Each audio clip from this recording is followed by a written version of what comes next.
Today, I'm going to answer some questions that keep coming up all over the internet, where women who are single, over 40, cannot attract the right relationship, feeling that relationships never last, have explosive anger when their feelings are not regarded or considered.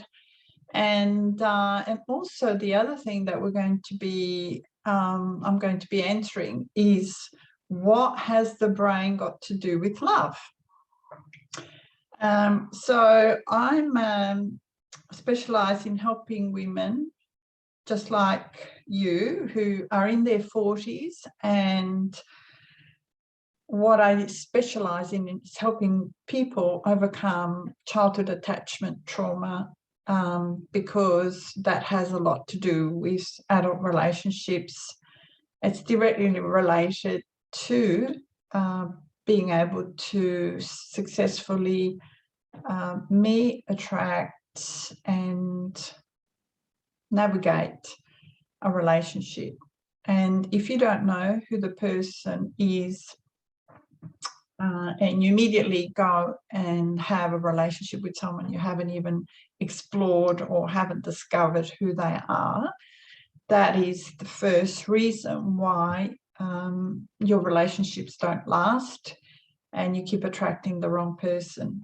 So many people on the internet are already talking about the attachment styles and how they come about, and the obvious reason is that whoever was around you when you were very, very young, and the modern attachment trauma talks about, this is a scientific research that wasn't available when attachment style and attachment trauma was discovered.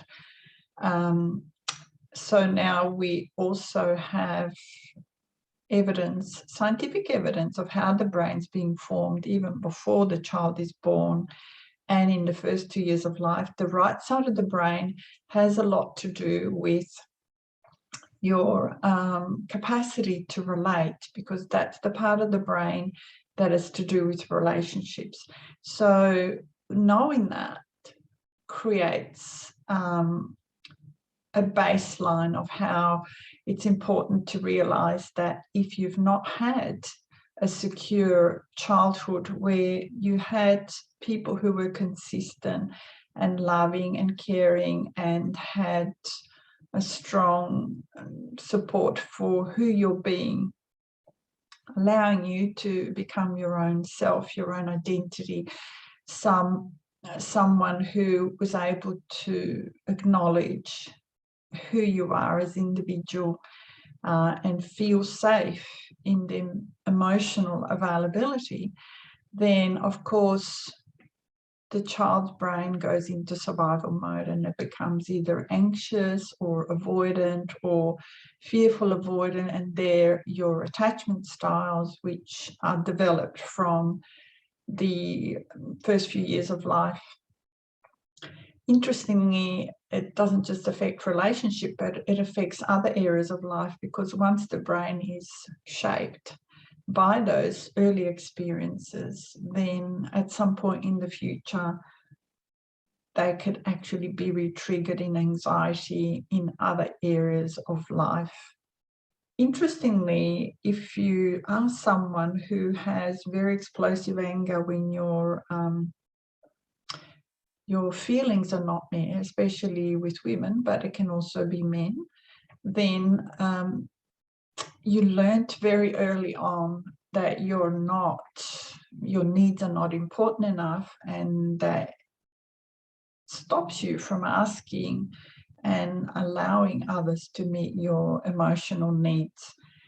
And being self-independent, not needing anyone, being quite masculine in the relationship means that when you have feelings that you want support with, the other person isn't going to be able to meet those because you've taught them that you don't need their help, you don't need their emotional support, and you can do everything yourself. So in that part of the male-female energy that you put out, it actually starts very early on in the dynamic of the relationship. In the first 3 months, your behavior, the things you say and how you manage yourself in the relationship has a lot to do with what you're communicating to the other person, and also who you end up in a relationship with. If you are highly masculine and you attract someone who, let's say a male who has a more feminine tendency, then the first person who becomes the provider, the solution provider, the the person that resolves problems, the person that is always there and could even be overly mothering, they negate their own emotional needs because they're being the provider and the protector and the male in the relationship. The other part of this, when we're looking at why you do keep attracting the wrong person, in your brain you have the information, the program of who was around you at a very young age.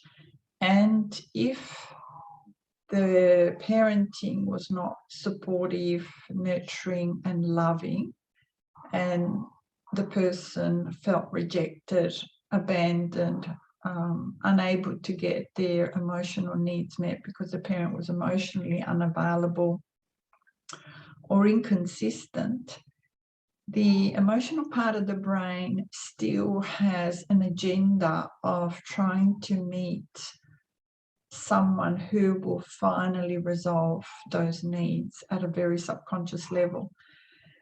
Unfortunately, the attraction, the chemistry that people feel when they first meet someone is an indicator, often if it's overwhelming attraction, chemistry, let's call it that, it's actually an indicator that you are being attracted to the exact psychological profile of someone who's very similar to your mother or your father, the person that made you feel hurt as a child, made you feel abandoned or rejected, because we tend to be attracted to what's familiar.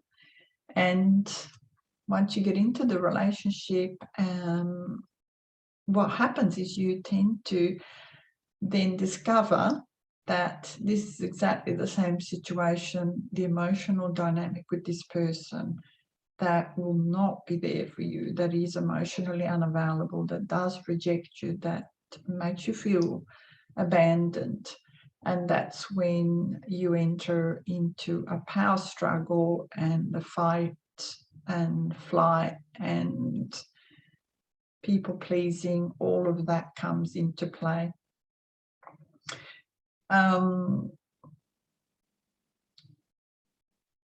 Just keep answering some of your questions.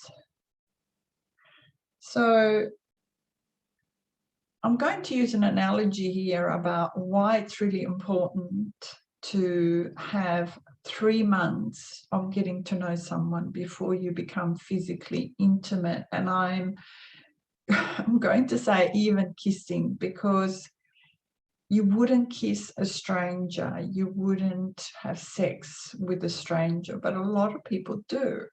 And what this does is it actually delays the information that is there. So you're not going to know who this person is until much later when you've bonded with them. The first 3 months of frequenting someone, it's a bit like the old-fashioned courtship.